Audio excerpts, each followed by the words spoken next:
aka, assalomu alaykum. Tuzimisiz? Alaykum assalom. Keldingizmi aka? Rahmat aka. Damazda kelayotgandim. Bitta aka oyoq kiyimini yechib havoni bulg'a bersa bo'ladimi aka? O'zi hech nima bo'lmagandek ketyapti. Ko'zlarim achishib ketdi, biram. Tinchmisiz aka o'zingiz? Astag'firullah.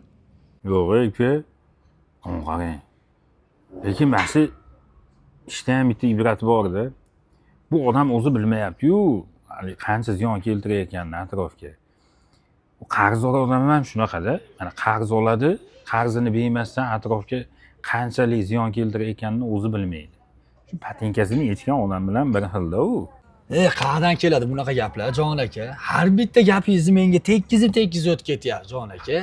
Endi 15 kun o'tib ketgan bo'lsa, ketdim undan ishimni qilaman aka.